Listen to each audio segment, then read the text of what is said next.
seem to be short of chairs, so I'm going to make that happen then. Great. Good afternoon. While we're waiting for chairs, maybe I could just set the stage a bit on what we're trying to do with these dialogue moments.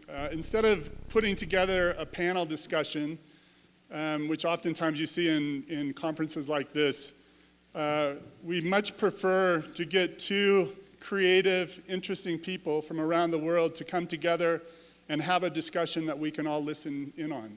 And that's what we're doing here today. So we've invited Nikki de la Rosa from the Philippines and Juan Fernando Lucio from Colombia to join us. So I'm going to have you sit on this side. I'm going to have you sit on this side. I'm going to sit in the middle. And I think we're going to need some more microphones so that everybody can jump in. I've encouraged Nikki and Juan Fernando to actually talk to each other and not to all of you, because what we're really trying to do here is to get them engaged in each other, which oftentimes stimulates more interesting understandings and explorations rather than a couple of talking heads up here telling you how things might be done differently, right? So that's how we're going to start. And I guess what I'm going to do is I'm going to just hand this over to you. I'm going to use my loud microphone voice because I swallowed a microphone when I was a child. And I told Elaine I could talk to 400 people without it. She didn't believe me, but I'm pretty sure everybody can hear me. So Nikki to my left is from the Philippines, as I shared.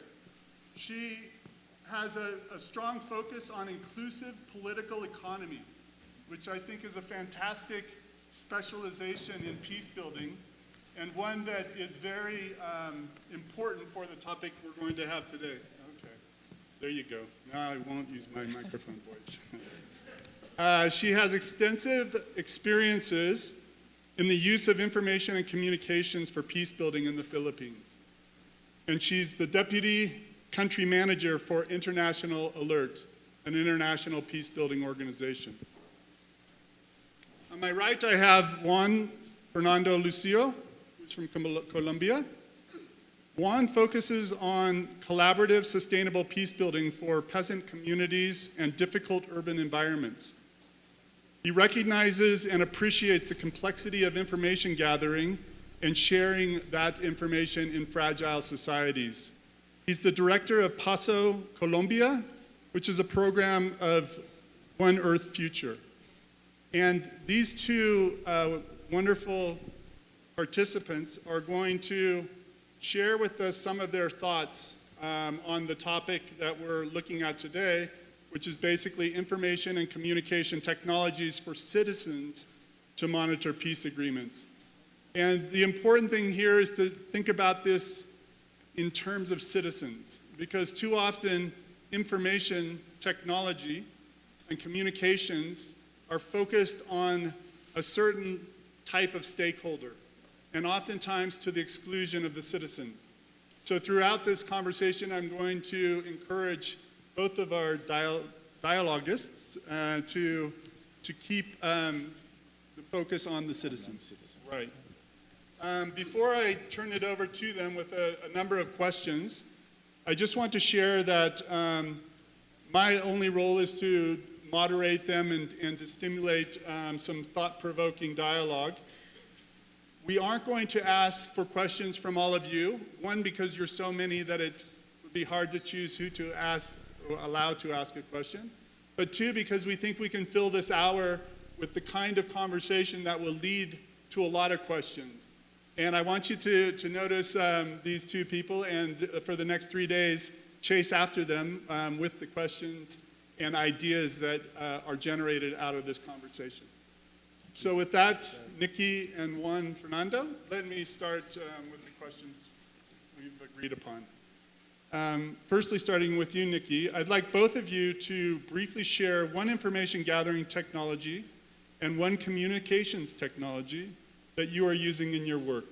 So we're going to start with the technology and then move into some of the processes that technology allows for. In the Philippines, we started a conflict monitoring system. This was around the time that the government of the Philippines started the peace process with the More Islamic Liberation Front. The gap then was that there was no reliable information about conflict in Muslim Mindanao. There was a lot of aggregate data, but there was none to look at the various dynamics of violence in Muslim Mindanao and how this relates to rebellion-related conflict. So what we did was to set up a conflict monitoring system that looks at the cause of the violence. These are specific subnational conflicts that relates to resources or political conflict or other types of conflict, including extremism.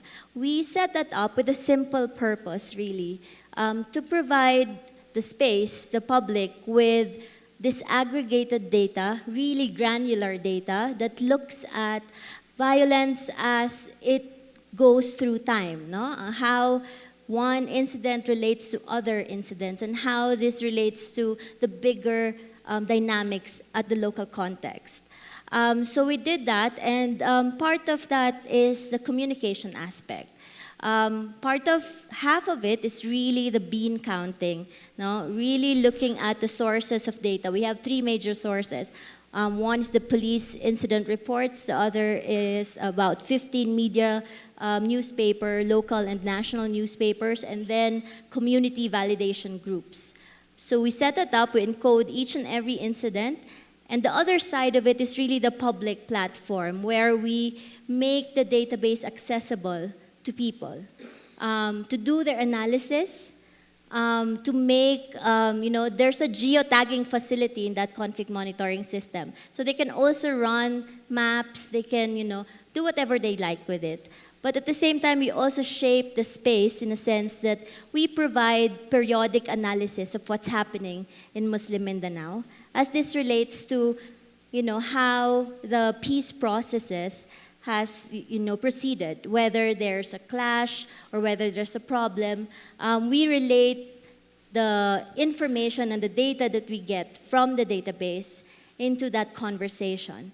So this is really not just a technology, but also a way to build consensus, as what Helena was talking about earlier.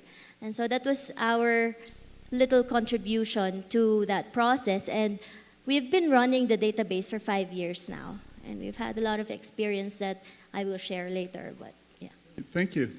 Fernando? Yes, thank you very much, Jerry. As you all know, peace means different things to different people in different contexts. That's one thing. And as the Dean well pointed out, if you look at the sort of violent death figures that is associated with the conflict, it only corresponds to 5% of all the deaths, right? So the first challenge that we had to face in, say, North Cauca region and Nudo Paramillo region in Antioquia was to really identify what resources there were that could be dedicated to peace, and where would the ex-combatants probably go.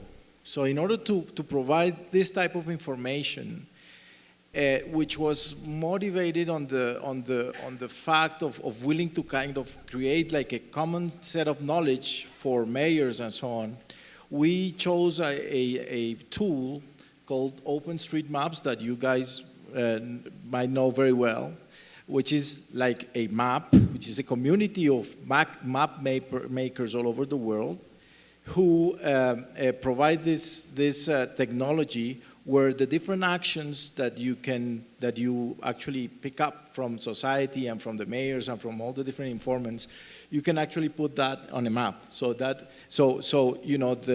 information technology that we used is specifically for this specific purpose is OpenStreetMaps. And the way to communicate is actually embedded, incorporated within the map. Because once you perform your data collection exercise, that is, you conduct the interviews, you identify where the opportunities are, you identify where the ex-combatants might go and so on, you map that, and you could actually share all the content on cell phones or any other particular device. So that's what we use for that particular purpose. Needless to say, that technology is with us in internal and external processes altogether, like collecting information for internal purposes, for recording seminars or things, we use other technologies and so on. But for sharing with citizens, we used OpenStreetMaps. Thank you both for that. And I find it quite interesting that we oftentimes think of the technology as the way in which we can open up new and innovative ways to engage and create interest and participation among stakeholders. But both of you have alluded to the technology as just a vehicle by which you're starting to pursue a better sense of engagement, a stronger level of participation, perhaps a scalable way in which more people can participate. One of the challenges often with information gathering is that it becomes a collection exercise. And I'd like both of you to reflect a bit on how can we make the collection of data more of an actionable process rather than one that is an intellectual process or a process that is specifically beneficial to the few who recognize the value of that data. And if you can just build on what you've already shared with us, how do we get beyond the collect, store, access process that's typically associated with? I go first? Okay. So when we started, we also like to ask why questions. No? So when we started, the why question then was really, why is there so much conflict even with the presence of peace agreements or peace accords? And we've had that experience in the Philippines in 1996 when the first peace agreement was signed between the government and the Moro National Liberation Front. But even with that peace accord, violence still continued in southern Philippines, in Mindanao particularly. And so we created that database not because we just wanted to collect data, but really the bigger objective was to contribute to the understanding of what drives violence and what drives conflict, where we are in the Philippines. And a lot of us who developed the system, we consider ourselves stakeholders. So it's not just about collecting data from the police or the media or just doing it, encoding it, using our manual. But really, what do we do with that data? It's not useful if people are not using it to converse. It's not useful if, policymakers are not informed of the nuances of the conflict that's happening. It's not useful if the panels in discussion during the peace process, if they're not informed of the dynamics that relates to rebellion-related conflict. So for us, there's really a broader objective here. It's not about, it doesn't end with collecting data and end with us being proud that we have 60,000 incidents in our database. That's not the point. The point really is if people use it and if we change the discourse of violence, and if we look at, what are emerging sources of violence in the area, what are the trends, what are the temporal aspect of the violence? If I were a local government official, if I know the trends within a given year, if, for example, the third quarter of the year, my municipality has really spikes in common crimes, what do I do? If those are not the types of questions that we ask when we use technology and we think about ideas and how we can use technology to contribute to peace and to development, then, it's really, for us, it's not a worthwhile endeavor. So Nikki, you mentioned that it's really important, the process by which you collect the data, because that in part is going to lead to action. Maybe you could share with us one example of a demonstrable action that emerged because of the way in which you encourage the collection and use of data. I forgot to share our methodology. So we have quite a rigid methodology in a sense that we wanted to ensure that the data that we put in public is reliable and credible, and it passed through a lot of quality control, processes. And the multi-stakeholder validation group, because we recognize that not a lot of the incidents are reported to the police, or not a lot are written in media, because usually what we have in our context is that media would just cover sensational issues. And so it's important for us to establish a multi-stakeholder validation group. These are representatives of the locality who have expert knowledge, who have intimate knowledge of the conflict that's happening. And so they enrich that data. We triangulate that. We ensure that, this follows a good quality control process. And so by ensuring that the data is credible and robust, whoever uses it, we are confident ourselves that, it will stand, it will hold water. And so, for example, we've done this for 5 years. A lot of the local, they were the first takers, by the way, in this conversation, the local government units. What we did was really to present a map to them. It's difficult. We don't use charts and all these things because, it's boring. And so we use maps like what Juan Fernando's organization has been doing to present to them, how is this functional? How is this useful for you as local chief executive in planning, for example, your comprehensive land use plan? How do you begin to look at the interaction between your plan and the conflict dynamics in the area? And we show that through a map. And they begin to understand it, and they've begun to use it. And in fact, one municipality in Muslim Mindanao has passed an ordinance for their comprehensive land use plan, and it's quite conflict sensitive because it looks at the trends, and their local council has given attention to it. Even their alternative dispute resolution mechanisms has been using it.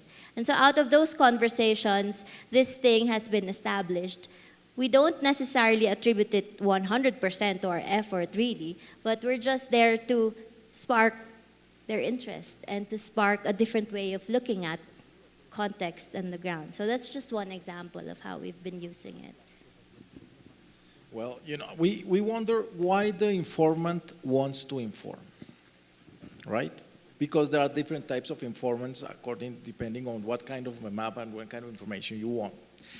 What we have found, for instance, in Cali, and when we work with less favored communities, is that people really would like to see their information reflecting upon public action.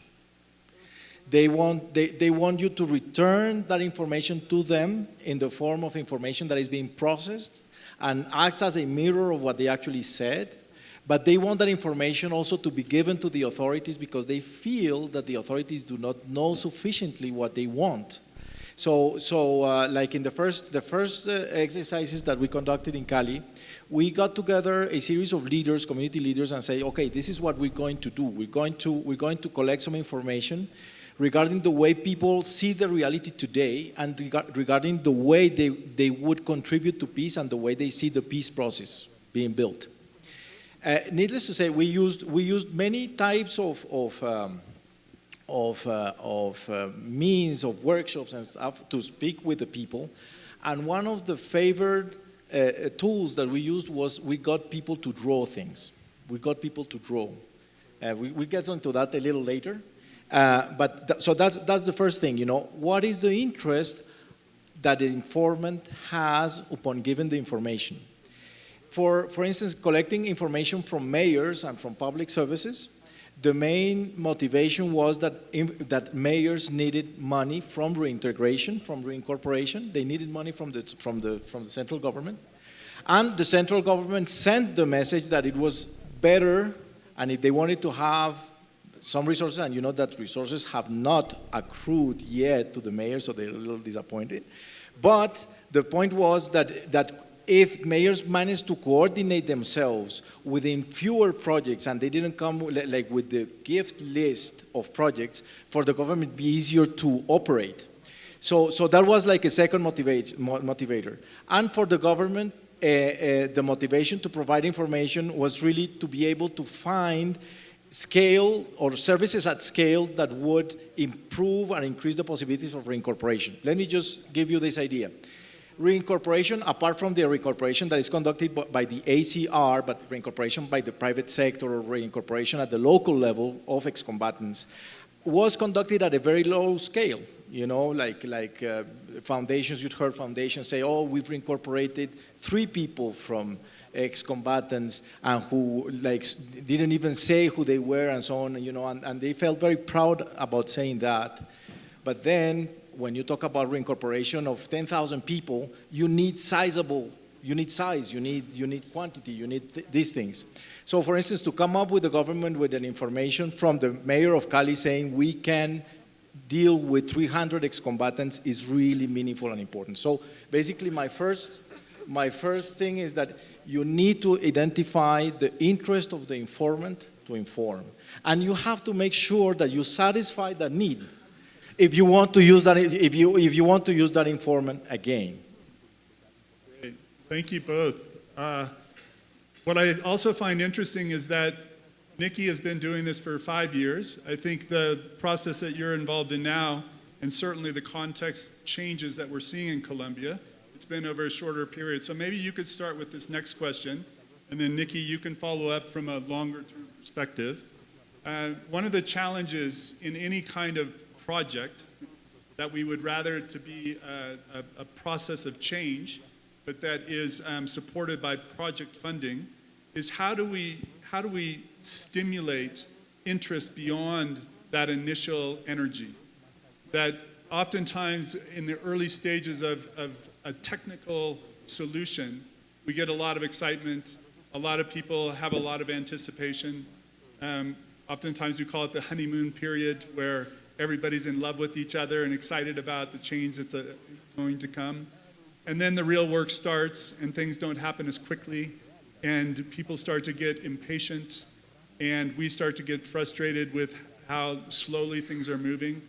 Maybe you could share, because you're in a current state where you might even be at risk of some of that dynamic, and then maybe, Nikki, you could pick up on some of the things you've done over this 5-year period to really stimulate the process to make sure not only that we keep it alive, but in terms of information, that the information remains relevant and doesn't become obsolete. Right. Well, I think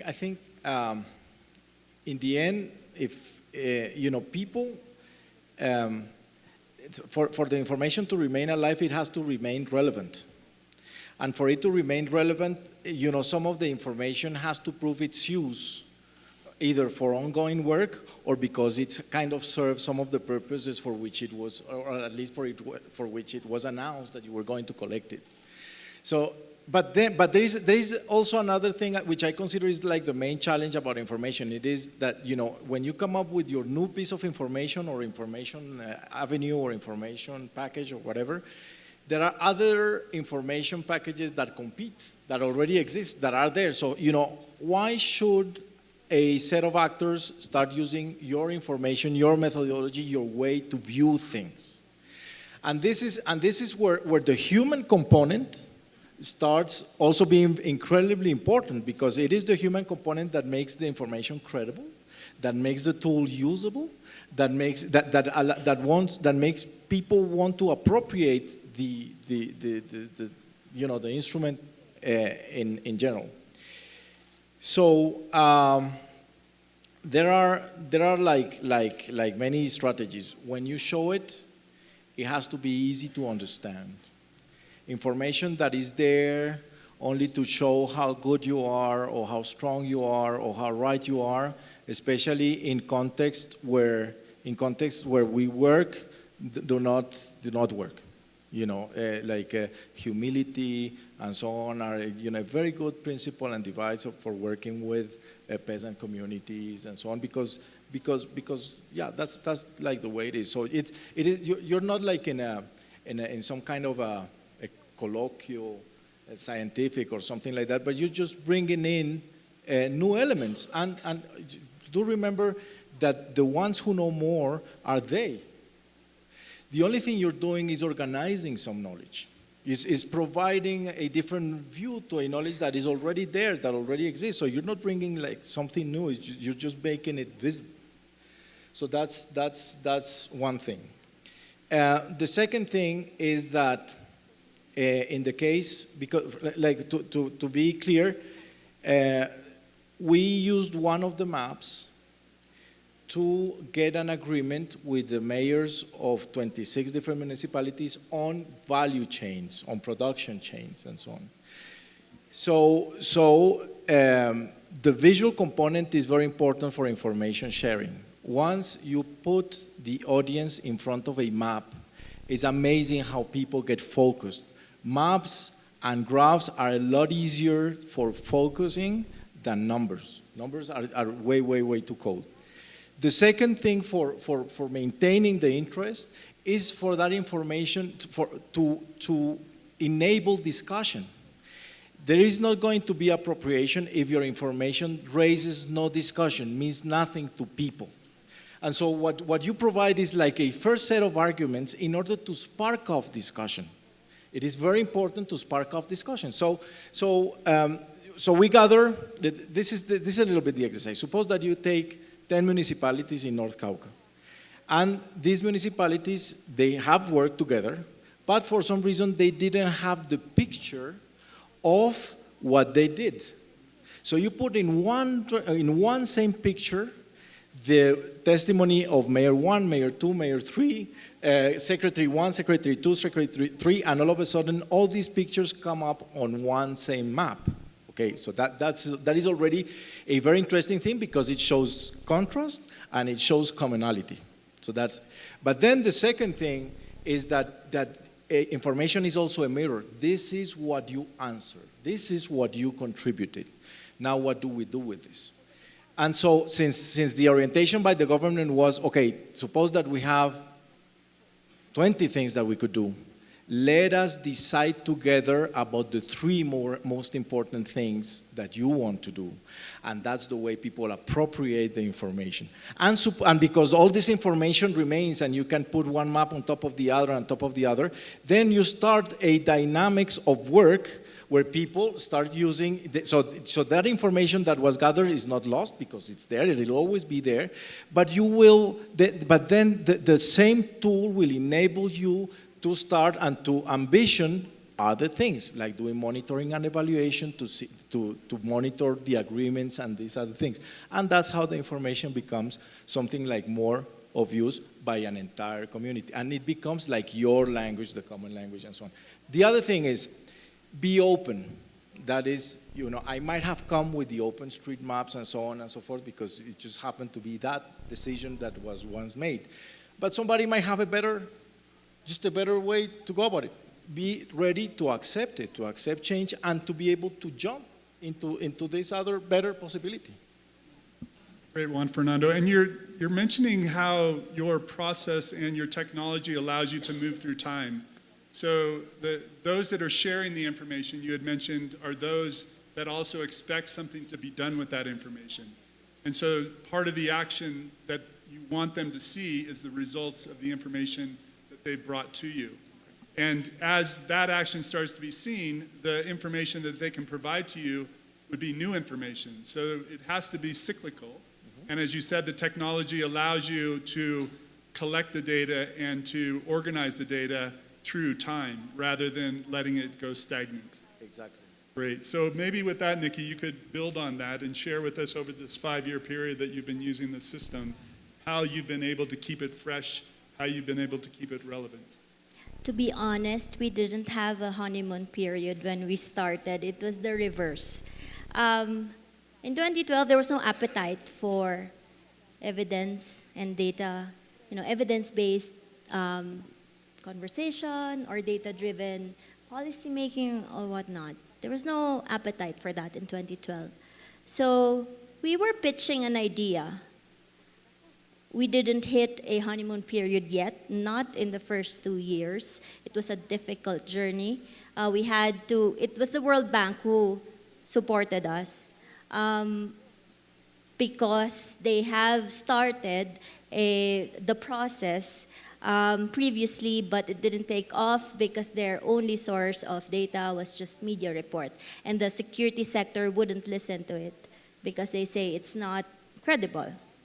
And so we made a pitch and we presented a methodology. We presented why it's important to do this given the peace processes that are happening, not just with the Liberation Front, but with the Communist Party of the Philippines. So not a lot of people were appreciative of it at the start. They say it's not rocket science, you're just bean counters. But we plodded on and we created, products out of it. Maps, for example. We used geotagging facility.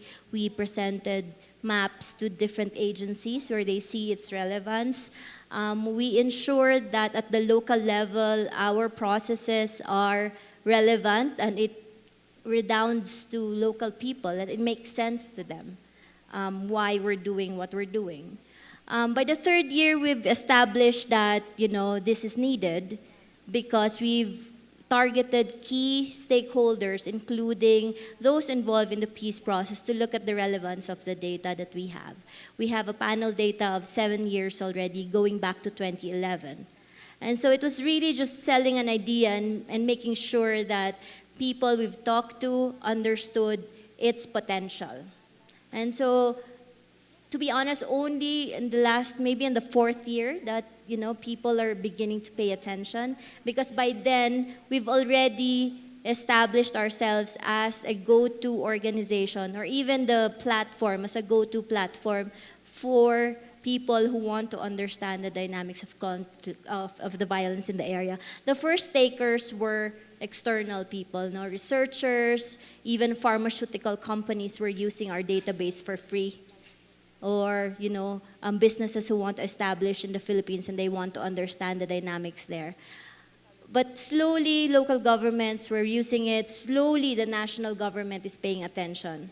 Now, with the Marawi crisis and the rebuilding process, there are different plans at different levels, and they see the platform and the database as a way to build consensus and maybe even if they have different plans in the different agencies of government on how to do the reconstruction process, at least if they have a common lens, or at least the conflict lens, using our database, then they see its relevance. But having said that, I think what Juan Fernando was saying earlier, that you have to make sure that, that you're flexible. We are on our third iteration of our methodology and our database, from the more technical aspect of the programming to how we're communicating it to the public. We're on our fourth iteration.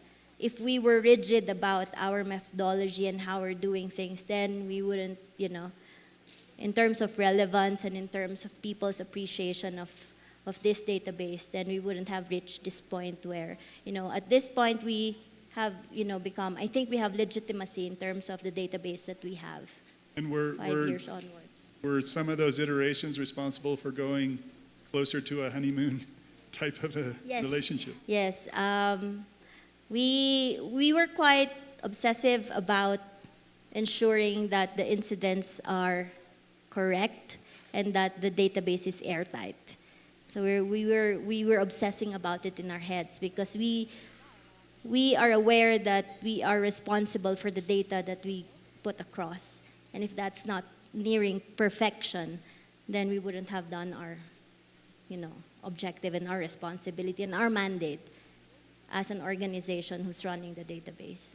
And that helped to develop the trust that then led to more interest and more readiness to participate. Even the definition, so we have conflict categories, we have 6 main conflict categories: resource-based conflict, political conflict, identity-based conflict.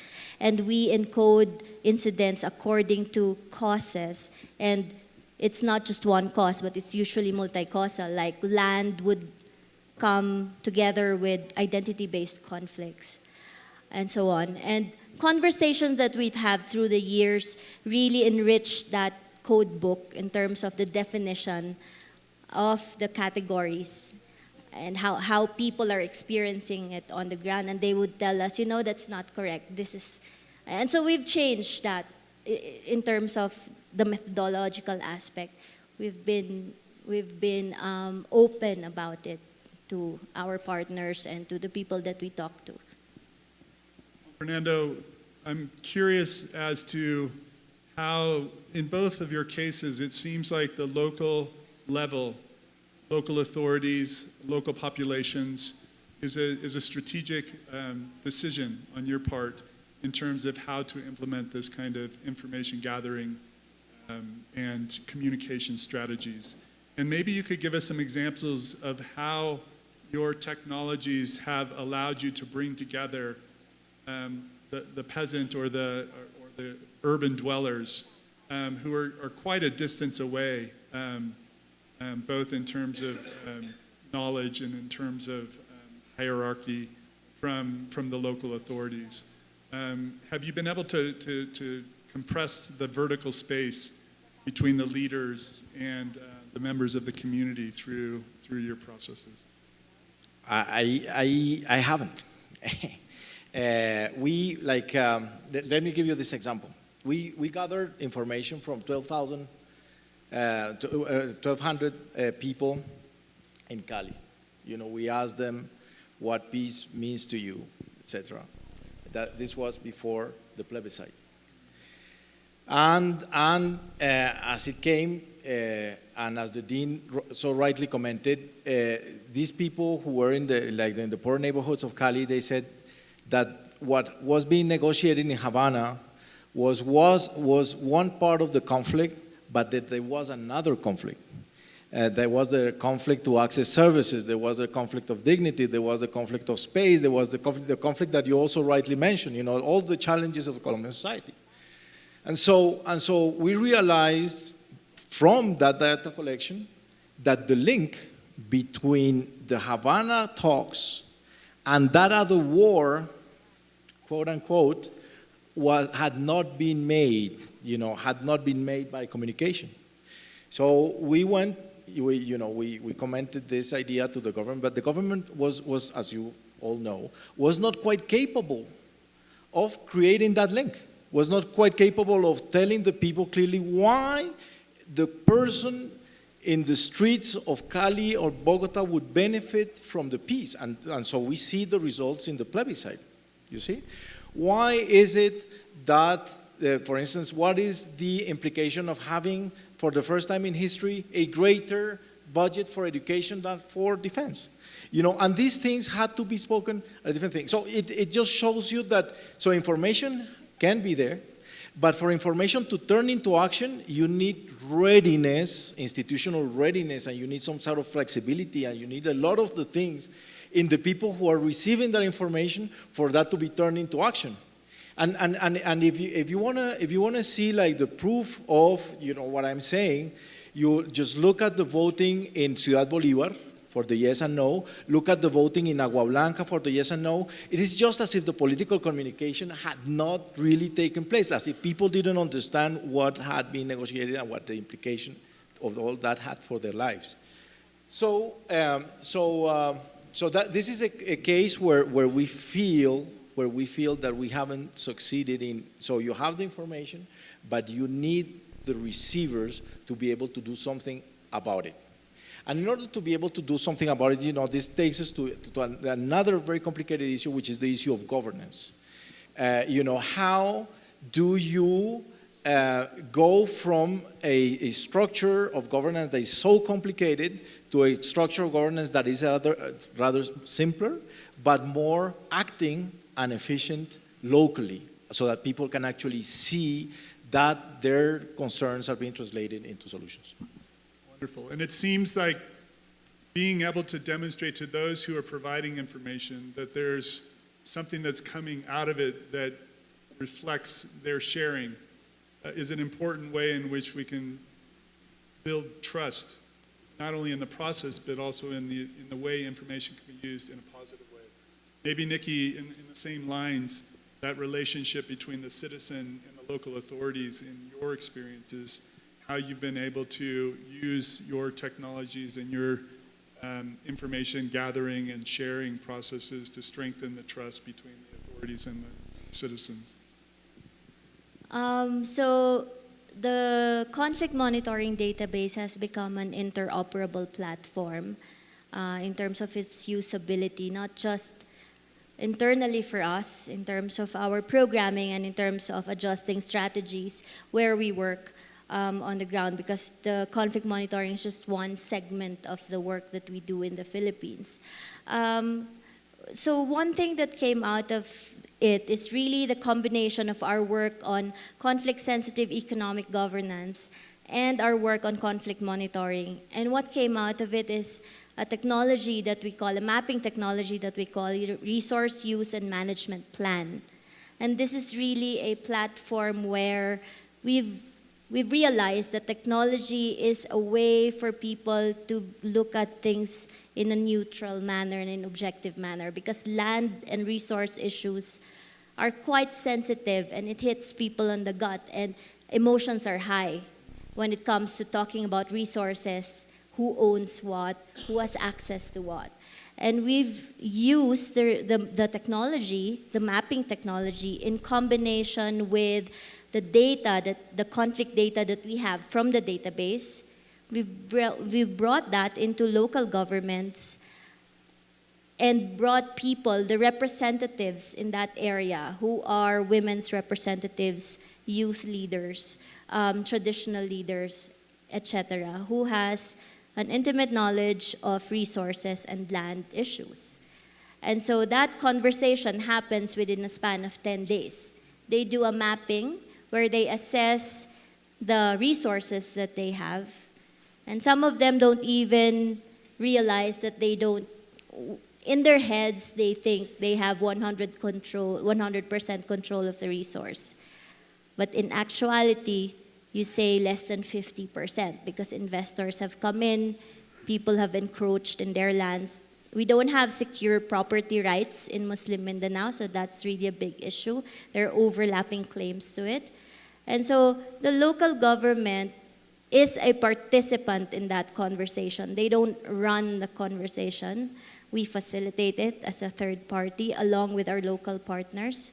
And so they become stakeholders in that conversation. And a lot of people, when they finish the map and they look at, their resource maps, where are the areas where we can allow commercial or investors to come in? Where are the areas where, these are common use for people? Where are the areas for rehabilitation and conservation and so on?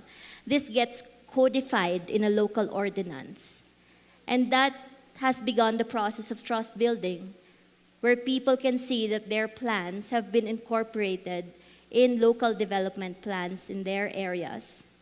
That we saw trust building in that process. And so, that's one example of how we've used technology to bring authorities and local people and to lessen that space between them and to have that objective conversation through the use of technology. But really, the end is really a plan. It's not an output that is technology driven, but that the technology was a tool to reach that end of having, people will see that their aspirations are reflected in local development plans have been really positive. I'd like Jerry to comment on the issue between understanding and convincing. Two different things altogether. A lot of the information is there, in order to make skeptic people accept a particular argument, right?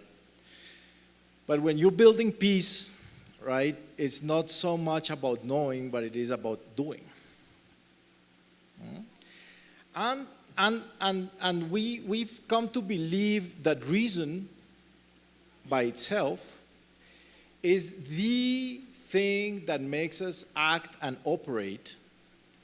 And we forget, for giving so much emphasis or putting so much emphasis upon reason, we forget relationship, we forget being there, we forget speaking the same language, we forget looking into the other person's eye.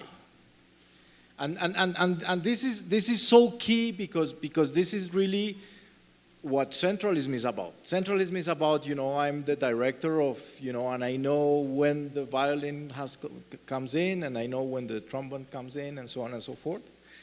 But sometimes in this thing, this is more like a jazz band, where there is like a tune, and there is another element, there is the piano that starts improvising and so on. So constructing is different from it. And by no means can we forget that reason is an important aspect. Nobody's saying the opposite. But reason that is used as an argument for not being, for not, especially as Latins, we need the hug, we need the contact, we need to be there, we need to be there. That is very, very important. Now the thing is that obviously if that comes also with technology, knowledge, and so on, these things are also appreciated because people in this context, they're not fooled. They really feel that is important. The question is how important it is as compared to the other elements that also have to be there. I'm curious for both of you, one of the challenges we have in implementing this kind of approach is that you've been at it for 5 years. Your vision is that this is going to take time. Obviously, this isn't something that you can do over a short cycle, but you have to basically infuse it and instill it in the way in which processes are carried forward in peace building. But we always have the challenge of the project cycle. We always have the challenge of helping people to understand who have the readiness to invest, that we need a long-term investment, not a short-term investment. Right. So maybe both of you could share on that kind of dynamic. Let me just come in a little bit here. Let me say something about time. Time is like a song. When you hear the song for the first time, probably it's not the most, when you enjoy it the most, but at least you like it.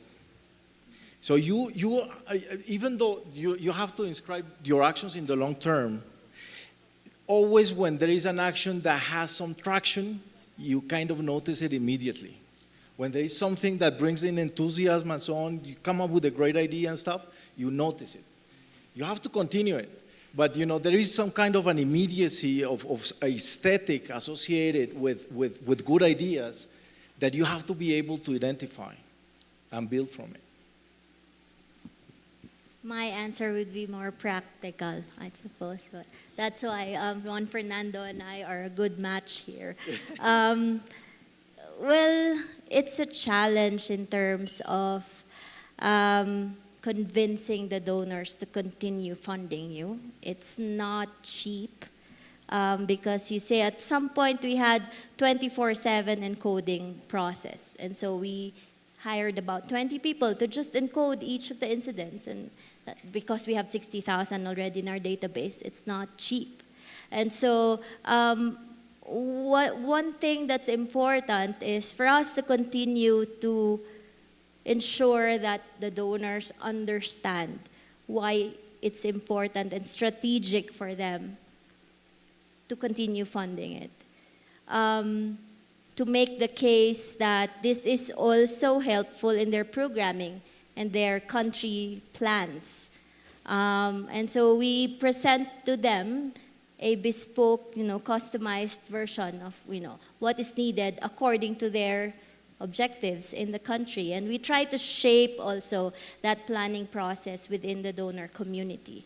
And that's been very strategic for us because otherwise, we won't be able to continue how we did and without the support from the funders. That's one thing that's quite critical. And are they, how do you do that in a way that also is respectful of the actual specific intent of information. For instance, that it's really important that we can bring donors in as stakeholders and that they have access to that information. But we also have to be aware that information collection and sharing is going to also depend on who's using it and why they're using it. So we don't give access to the names in our database. The public, the CSV, the comma-separated variable that's downloadable, it doesn't have names. It's just have information of the incidents. That's one thing that we need to protect. And the donors have not asked us to give them that. Unfortunately, the context in Mindanao, in my country, is such that there's still appetite for our database. With emerging sources of violence, with extremism, with what happened in Marawi recently in Mindanao. I think, unfortunately, there is that clamor for the database because of the context, the conflict context in our locality. The Australians, for example, are interested because we're neighbors and the trading route and the shipment and all that. They need to make that secure. And that's why they think that the database is important to look at, not as a predictive, technology, but really to look at what are the specific responses and the appropriate responses that can be done, gleaning from, the trends that they see over time. So those are practical things. But to the larger public and to us Filipinos, I think we need to continue as International Alert to make the database relevant to their everyday lives. How is that? If local governments or if the government of the Philippines will use it as at least to inform, to nuance the approaches in Mindanao in terms of conflict sensitivity and all that, and how that will redound to, investments that come in that is conflict sensitive if they use, if they understand the context in the area. If that legitimacy is there and if the demand is there, then we hope that is one aspect of the sustainability that we're trying to achieve. If the demand from local organizations, from the people themselves or the government even, if the demand is there, if the appetite from the donor community, if we continue to make the case that it's important, then I think we're on our way to, maintaining this at least in the next 5 years. Fernando, maybe a little bit of, is there a clamor for your data? Is there things you're doing in terms of that? I think that too much information kills the information. Jerry, this, the government does a census and it comes up with, some results.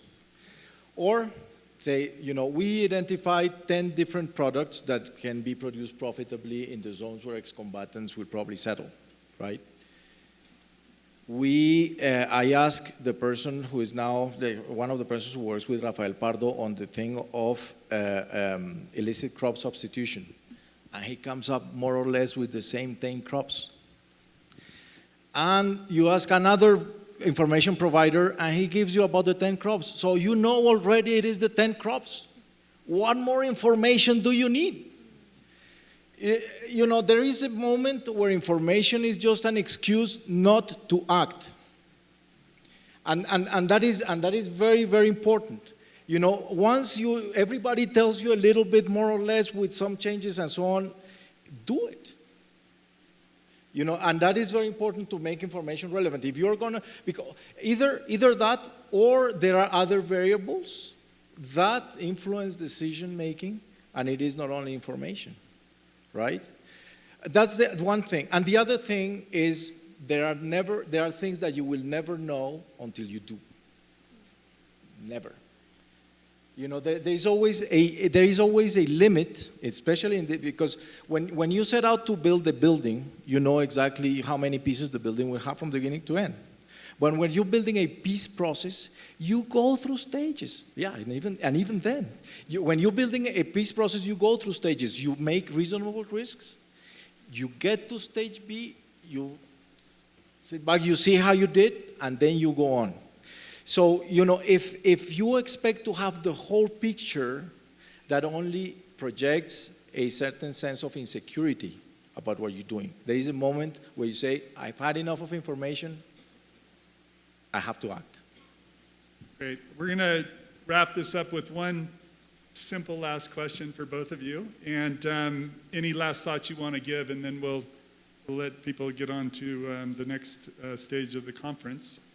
But in my country, the United States, certainly most of the world has recognized that both technologies and information communications has been both weaponized and toxified. And this is something that we have to pay a lot of attention to. And as Elena had mentioned earlier, technology is probably being used more effectively now to profit from conflict rather than to build peace. And one of the things we're trying to do as a community of practice is to reverse that. So I'd like each of you to conclude talking a little bit about maybe one succinct example of how you're able to protect or to guard against this weaponization or toxification. We actually had that experience in 2014 when so this is during the time when the Bangsamoro Basic Law was being deliberated in Congress and Senate. And we usually publish an annual report, and the Senate, one senator cherry-picked our data to make the argument that even with a peace agreement, to make the argument that it's not important to have a peace agreement and to have the basic law, because even then, conflict will still, continue in Muslim Mindanao, and that captured the public's interest. And so that was a hard lesson for us, and that's why we take pains in ensuring that our reports gets covered in media correctly. And so we ensure we take pains in crafting what are the key messages that needs to be, put across as simple as possible. We make periodic reports. We try to shape the discussion, and we try to converse with the different people that are important in that conversation. The security sector, for one. Key political actors. So alongside our conflict mapping, we do a political mapping of key political and economic actors to begin to understand the balance of forces in Congress in relation to the passage of the Basic Law. And so when we begin to understand that, when we have a set of who needs to be engaged because this senator or this congressperson doesn't quite understand. And we target our messaging that way. We try and converse with them. We're lucky that at this point we have a certain legitimacy that when we ask for an appointment with them, they say yes. And so we try to do that because we are aware that the database is in the public domain. We can't really control how people use it, what kinds of analysis they will come up with. That's really, we don't want to do that anyway, because we want people to use it according to how they see it relevant. But at the same time, it's also our responsibility to shape that analysis. And what we see is that what we see that has worked is through the reports and through the conversations and the briefings that we have targeted to specific segments of the population and specific stakeholders. And at the same time, at the larger public, we try and use, video technology. We use maps to make the message, stick to people's head, because visually, a visual tool is quite powerful, no? I mean, people retain your message longer than when you just have numbers and graphs and all that. So it's not perfect yet, our system, but we are aware, and we always ask ourselves, are our hearts in the right place? Because if the answer is no, then we will not continue the conflict monitoring system. But I think at this point, the answer is still yes for us. So. I think, Jerry, that, well, there's the question of access, obviously, for the information not to be weaponized. Hopefully, one can really decide who has access to information and who doesn't have access to information. And there's also the fact that the citizens do not need to have all the information that you might have collected, because you have different accesses. You have these things. What's the use of identifying geographically a population that might be in danger simply because you put that on your website or something like that? And by the way, there are lots of legal constraints to doing that without consulting the people, or for instance, when you have pictures, when you go to events and so on. So the issue of access is important. The issue of access in the world of hackers is complex. And in an activity like ours that has to do with peace, that has to do with security and so on, one can never forget that some information might have hackers willing to have it. So I think an advice is to make sure that you have very good engineers with your providers and so on that do the best they can so that your information is safer than other information. There is some other information so I think that the question of access is important. And I think that what I've seen also about producers of information and ourselves is that it is always good practice to provide a certain context and methodology and understanding for the readers of the information, so that at least, because against bad will, there is very little that can be done. Like cherry picking and so on political debates is almost impossible to avoid once the person has access to information. But for the rest of the people, that the people understand very well the rules that you follow, capturing and processing that information is very important, so that the information has some scope and people understand what the scope of that information is, in order for them to understand what the information means and what the information doesn't mean. Because information is not is like a construct, right? It's a construct. Is an argument. Is another aspect of human dialogue. So long as it is clear, transparent in the way you did it, I think that provides already a pretty good service against poisoning and weaponizing information, together with the access. Thank you. And so then we get into this dilemma of transparency versus protection, right? And I think so many other questions. I know so many of you out there are either grappling with these kind of challenges or come up with innovative solutions for some of these challenges. And I know the three of us who've enjoyed spending time discussing this over the last several days would love you to come up and approach us and share some of your ideas, ask questions that you might be burning to ask.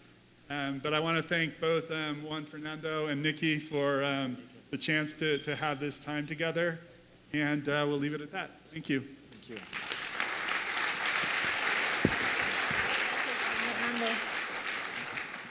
So before everybody leaves, two very quick announcements. Number one, we are running 15 minutes late, which means we now have a coffee break, and you can come back at 3:45. We will start the next session at 3:45, so 15 minutes later than what we had said.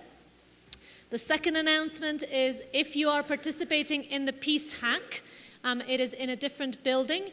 There will be a volunteer to walk you there, who will be meeting at the front of the auditorium at 3:30.